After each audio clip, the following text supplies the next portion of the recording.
Бүгінгі сабағымыздың тақырыбы пайыздар.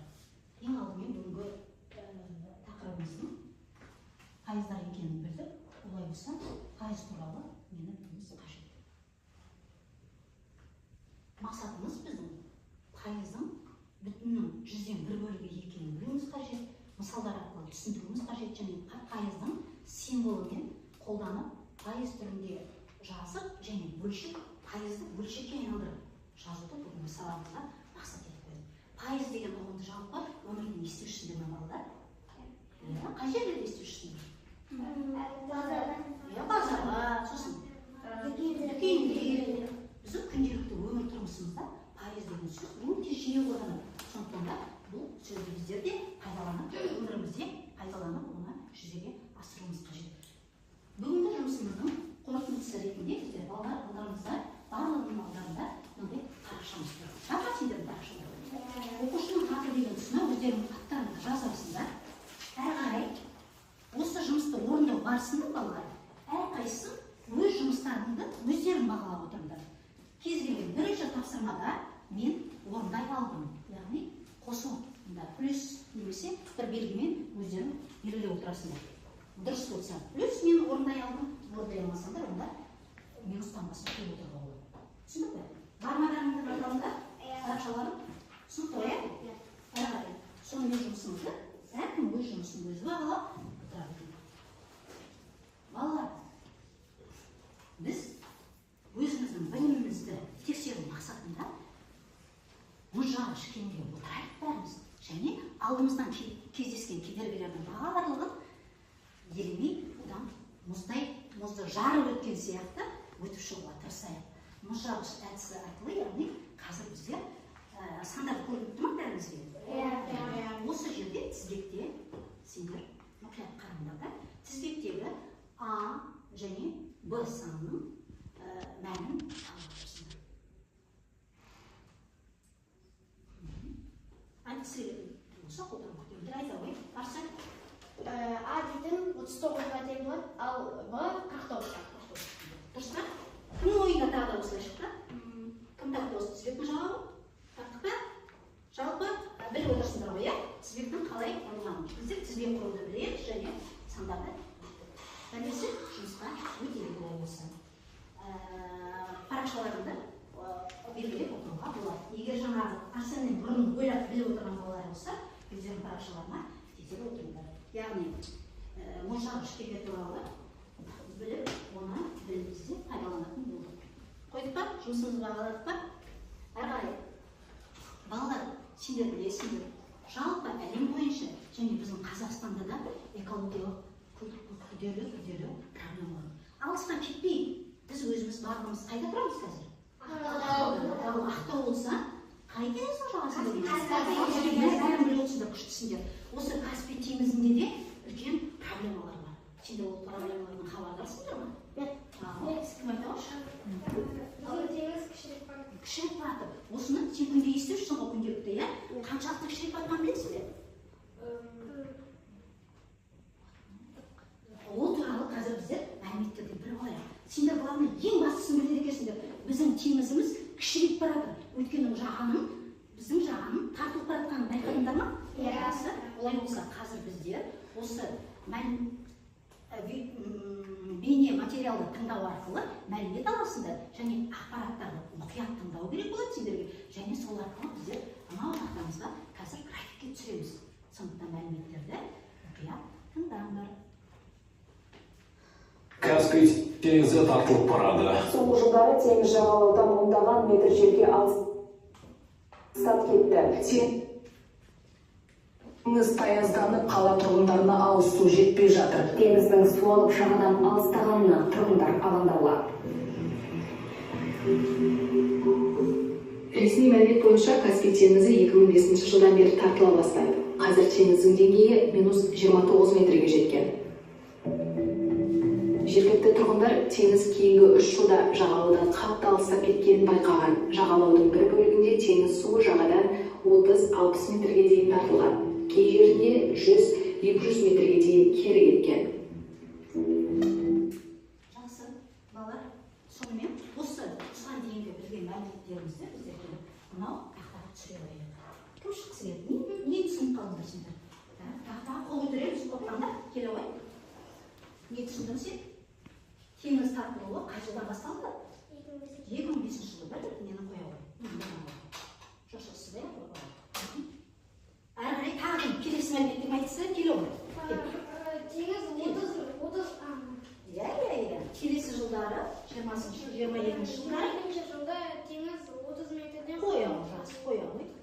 Дұрыс. Міне, 30-ның түсін және өзіңнің жылыңды қай жылда айттың? Тұра. Қай жылда айттың?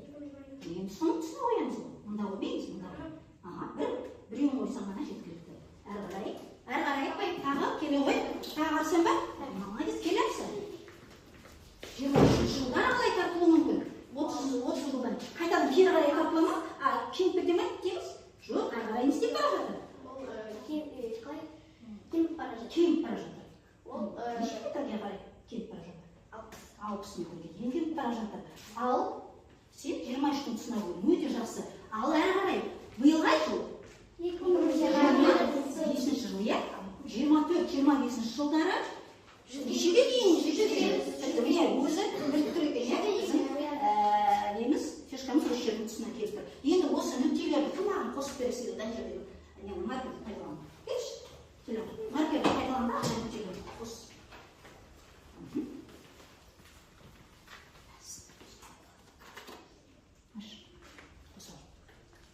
Сол нүктелерді примерно осы жобасынан көрсетеді.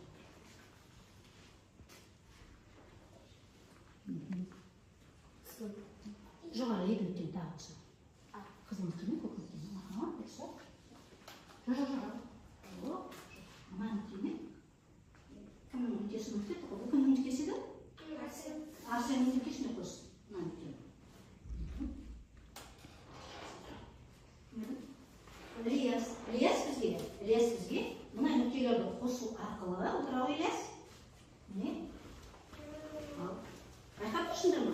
Бұл балалар біздің Каспий теңізіміздің жылдан жылға, міне, 2005 жылдан бастап бүгінгі күнге дейін теңіз суының тартылып бара жатқан.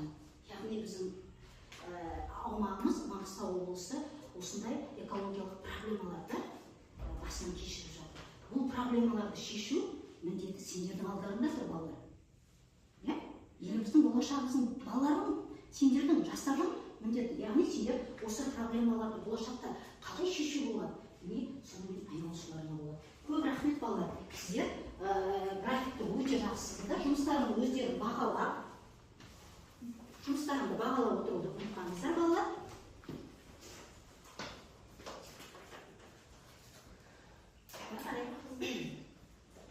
Сонымен жаңа сабағымызға кірісейік. Алдарында не тұр сендердің балалар? Мандарин. Бүтін бе әлде бөлінген бе? Яғни сендердің алдарында бір бүтін мандарин тұр. Мен сендерге қазір сол мандаринді қолдарына алып, қап ортасынан бөліп, екіге бөліп тапсыра бердім. Бір бөлігін тәрелкеге салыңдар. Бір бөлігін қолдарына ұстап отыра қойыңдар. Сендерде неше бөлік пайда болды, балалар? 5. Неше бөлік пайда болды? 2 бөлік пайда болды. Дұрыс айтасыңдар? 2 бөлік пайда болды. Яғни сендерге мандарин әуелде бір бүтін еді, оны біздер нешеге бөліп тастадық? 2. Бізде 2 бөлік пайда болды. Яғни бұл балалар, бұл арқылы біздер мандаринді, алдарында тұрған мандаринді бөлшек арқылы жасауға болады екен. Бөлшектің алымында нәрсенің бүтін күйі тұрады. Ал бөліміне сол бүтіннің нешеге бөлінгенін жазылады екен. Сендерде шынында да 2-ге бөлінді ме? Қарап жүріңіз шал. Сендердің мандариндердің 2-ге бөлінді. Өте жақсы.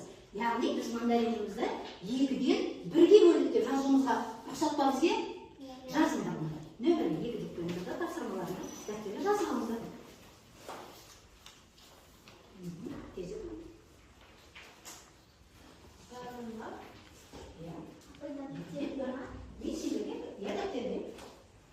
Мен сендерге қазір алудың жолын көрсетейін тақтадан. Яғни менің мандарин 2-ден 1. Бір мандариннің 2 бөлікке бөлінді. Солай ғой, иә? Жақсы. Бөлшектің алымы, бөлшектің бөлімі. Мынау балалар ортасында тұратын сызық бөлшек сызығы деп аталады. Енді 2 бөлік бар сендерде ме? Сол 2 бөліктеріңді тағы да дәл ортасына бөліңізші. Иә, 2 бөлікті де 2 бөлік. Иә, тарелкеге сала қойыңдар. Бөліңдер, қорқма. Салыңдар.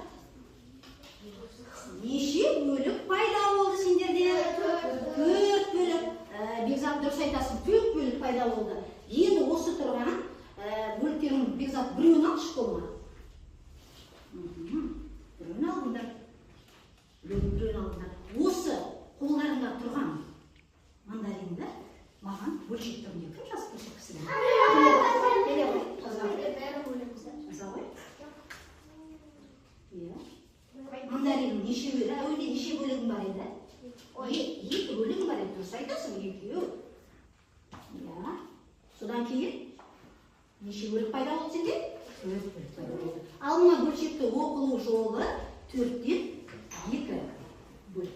Енді бір мандаринді қолдарына алыңдар да жеп қойыңдар. Жеп алыңдар. Ас болсын. Кім жеп болды? Кім жеп болды? Кім жеп болды? Мұңал жеп болдың ба? Кел, тақтаға. Сен жеп қойған мандариніңді жазылмаған. Сен қай мандаринді жеп қойдың? Көрсет. Иә. Сенде неше бөлік бар еді? Әуелде? 2 бөлік болмайды сенде? Апай.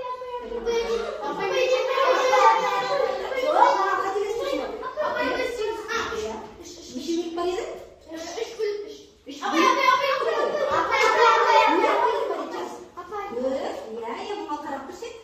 3 бөлік бар еді. Енді қараңдар тақтаға. Мынау балалар. Бірақ қателік бар сияқты. Апай. Арсен? Неге жазу керек еді? 3-тің орнына 1 жазу. 3-тің орнына 1 жазу керек пе еді? Арсен де қателесті. 2 бөлік жеп қойдың ба? 1 бөлікті жедіңдер. Бірақ нешеден 1 бөлігін жеп қойдың? 3-тен 1 бөлігін жедіңдер. 4-тен 1 бөлігін жедіңдер. Жөнде қойыңдар. Астында мен аламыз. Үстінде аламыз. Иә, дұрыс айтасың. Арсеннің айтқанын тыңда енді. Саған не деді? Жазып алыңдар. Жеген бөліктеріңді жазып алыңдар балалар.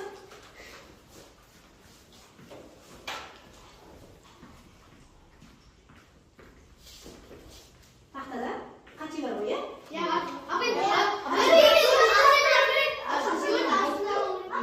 Бізде бұлай болады ғой. 4 бөлігіміздің 1 бөлігін жеп алдық та, оны қате жазып тұрмыз ғой, ұят болып қалып көшесі осы жерімізде. 4 бөлігіміздің 1 бөлігін жеп алдық. Жақсы, енді маған түсіндіңдер ау деймін. Тарелкеге қараңдар. Қандай бөлшек сан жазамыз? Айда. Мұнда ішірген бе? Әуелде бастапты. Неше? Деді.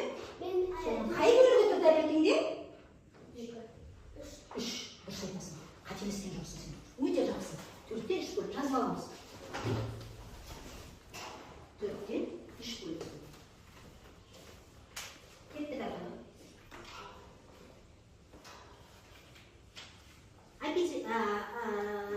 Алдарында балалар пицца тұр.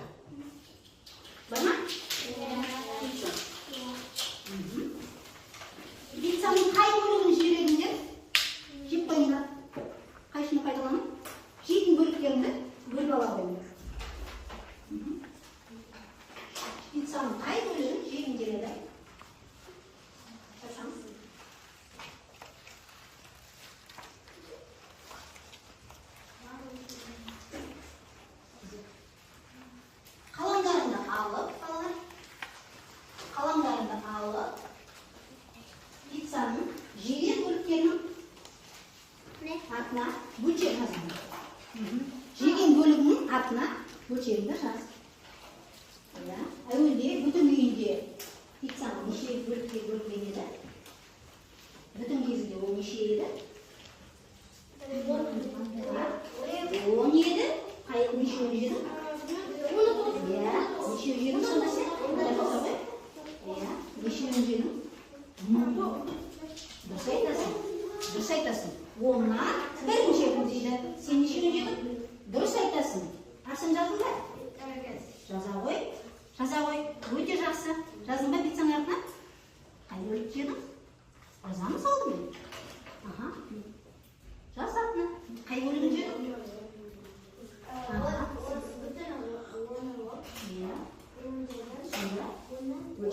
Оннан бір өте жақсы. Керемет. Қайсы? Нешеуін жедің? Мында жаз. Пиццаның артына жазуға болады. Өте жақсы. Дұрыс. Қайсы кәне? Атын көрсеңші маған. Пиццаның артына жазыңдаршы. Жазыңдар. Ал қиын болмаса балалар. Енді оңай болды ғой, иә? Жетпеген бөліктің атын жаза қойыңдар. Пиццаның қалған бөлігін жазып қойыңдар артына. Қай бөлік қалды?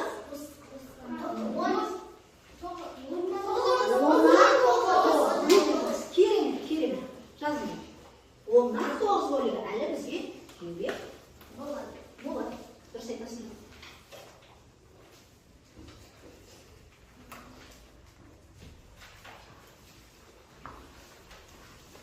Сонда біз балалар бөлшек сандарды енді біздің сабағымыздың тақырыбы пайыз еді.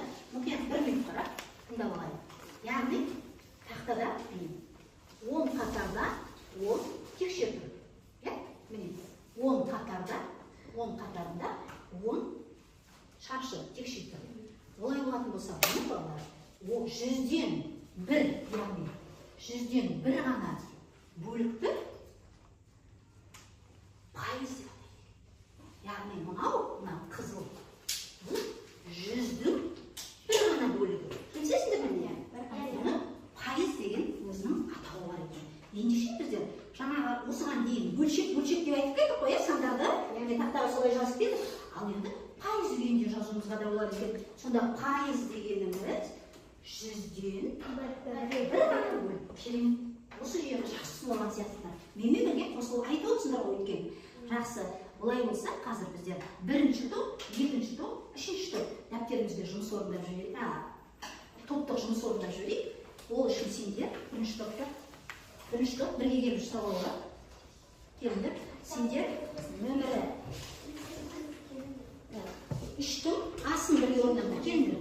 Балалар, нөмірі 3-тің асын. Сендерге нөмірі 3-тің пайыз берілген. Соны бөлшекке айналдырыңдар. Келіңдерге қарай. 3-ші топ. 3-ші топ келіңдер мұнда. Сендерге көбелер қойындып тұр. Мына нөмірсінің ішінде жақында бер қарай. Мұхамед дәрімді келіңдер жолмаңдар. Мына нөмірсінің ішінде ең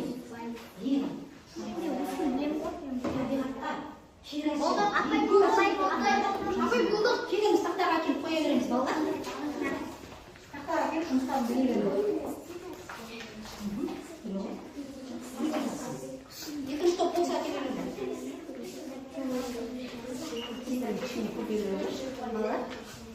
Ең үлкені қайсысы мына бөліктің? Бірақ бізде оны қараңдар. Пайыз күйінде емес, не түрінде жаз еді? Бөлшек түрінде жазыңдар. Ол қандай болатын еді?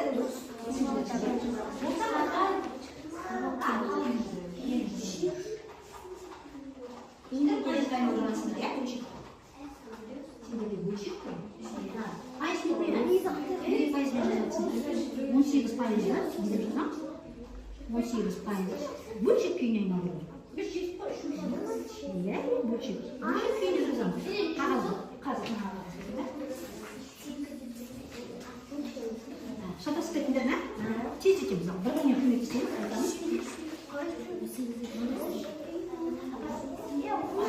Бірінші топтан кім сөйлесіңдер? Кім сөйлесіңдер? Сөйлемей қалды ғой? Кім айтатын? Жазира келе ғой. Оқыған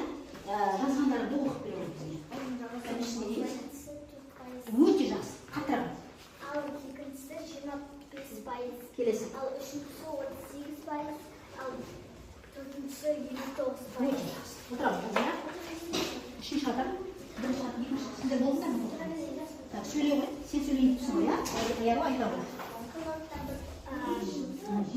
Бөлігін алды. Екіншісі 27-тен 27-тен 1 бөлінді. Осылай сендер орындадыңдар. Сендер топпен ақылдастыңдар ма, балалар? Сонда өндіріске өте көп зиян келтіріп тұрған өндірістер қандай түспен боялған? Қараңдаршы. Дәптер кітапқа. Жасыл түсі ең көп боялып тұрған, а? Бүтін кезін қараңдар.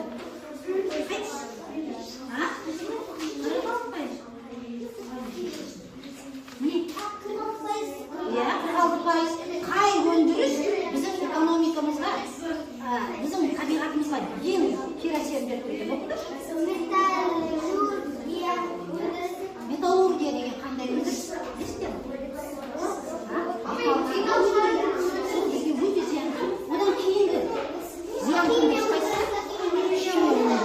Одан кейінгі ағаш өндіру.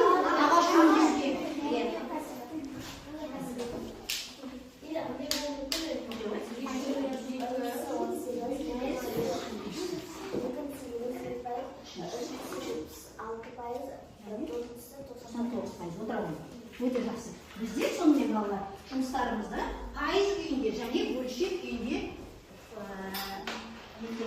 көрсеткен екенбіз. Әрі қарай. Келесі балалар математикалық диктантурына жүрейік. Қазір біздер математикалық диктантқа дәптеріміз қажет болады. Дайындай қойыңдар дәптердеріңді.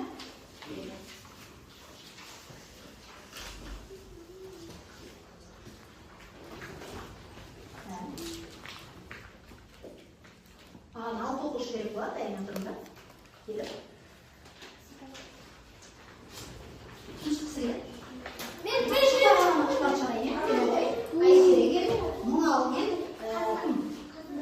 Нұрмахамед кел, әрі біріншісін аша қой. Балалар қалғандарын жазуға дайындалып отырыңдар. Бірінші.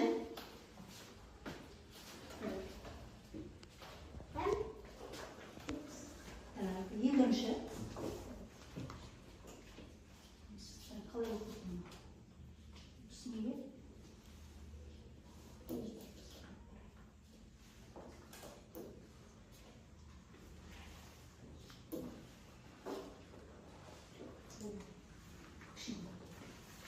Келесі жұмыстарды көрейік. Нөмірі, кітаптарындағы нөмірі 6-шы тапсырманы. Нөмірі 6-шы тапсырманы қарайын. Нөмірі 6-шы есепті іштей оқып шығамын. Нөмірі 6. Шығарайыз. Оқып шығамыз.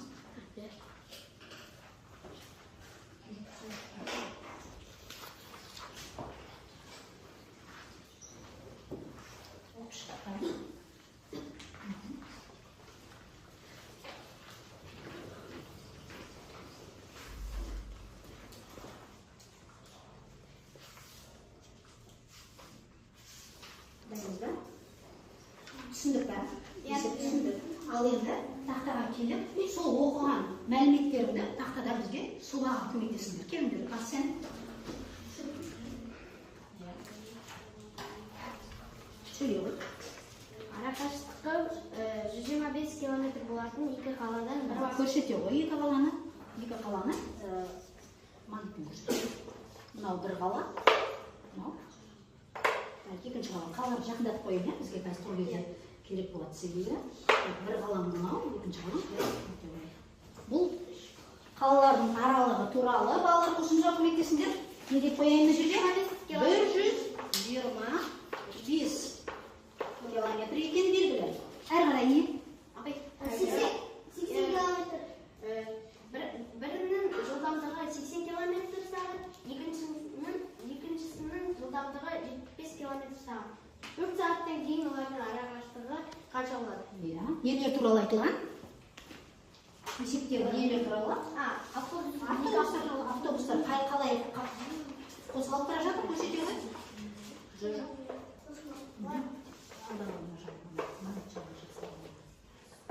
автобустарымыз бағыты шірен саған автобус. Мына автобус қай бағытта кетіп бара? Былай қарай ма, келесі қалаға қарай ма, енді кері қарай ма? Кері қарай.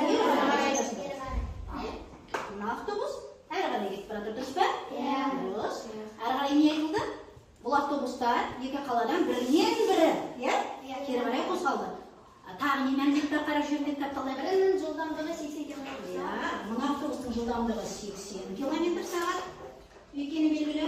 75 км/сағат. Ал мына автобус 75 км/сағат жылдамдықпен қозғалып бара жатыр екен. Тағы не мәлімет айту? 4 сағаттан кейін Екі автобуста қанша сағат қозғалды ғой? Ол автобус неше сағат жүрді? Тор көзбен неше сағат? 1, 2, 3. Қайда еді?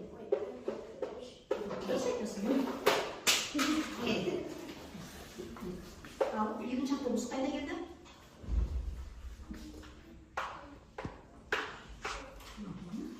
Сонымен есеп нені сұрайды? Осы екі автобустың 4 сағаттан кейін ара қашықтығы. 4 сағаттан кейінгі ара қашықтығын сұрайды. Шығардың ба? Отыра ғой. Енді сен жалғыз отыра бермесін, келе ғой. Ең алдымен есеп шығару үшін не керек бізге? Бірінші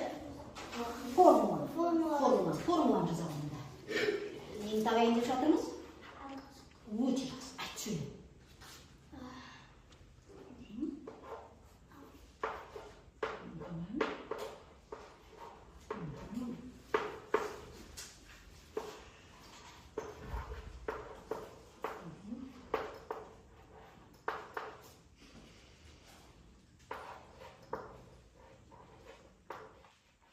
Өте жақсы. Айару бізге көмектесті. Бірақ айарудағы кішкене ғана бір құттай жететін жер алса. Айару нені тауыпты, балалар? Мынау бастағанымыз дұрыс па? Не деуіміз керек еді? Жылдамдық. Екеуінің жылдамдығын тапты айару. Екінші жалпы. Кім айтасың ба? Ал айтшы деп Арсен. Үшінші жерде отыр. Формуланы айт, мен тақтаға жазайын. Бұл бағыты. Вижа. Көбейтілген. Ой. Жылдамдық бірді та. Уақытымыз белгілі ме? Тағы. Тағы бірдеме бар.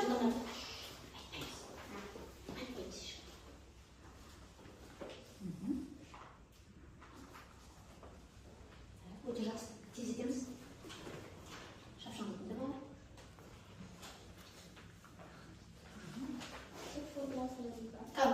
Кім? Есептелді. Кім дайын? Көшеміз. Тағы. Мен нәтижені білгім келіп тұр.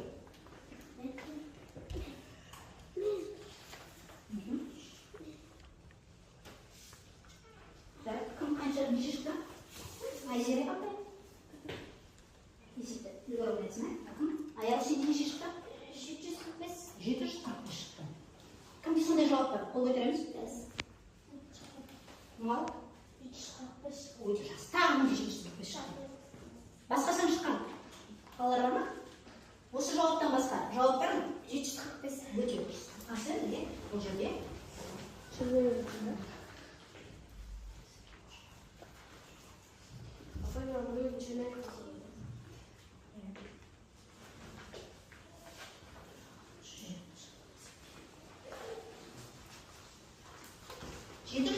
шығарған балалар өз бағалау парақшаларына өздеріне баға қойыңдар. Бағаларында. Бұл нешінші тапсырма еді? 8 ғой, 8. 8-ші тапсырмасына қойыңдар. Топтық жұмысқа қатысқандар, топтық жұмысқа бағалап беріңдер балалар. Ұмытып кеткен жоқсыңдар ма? Бағалаңдар өздеріңді. Топ серуен. Ал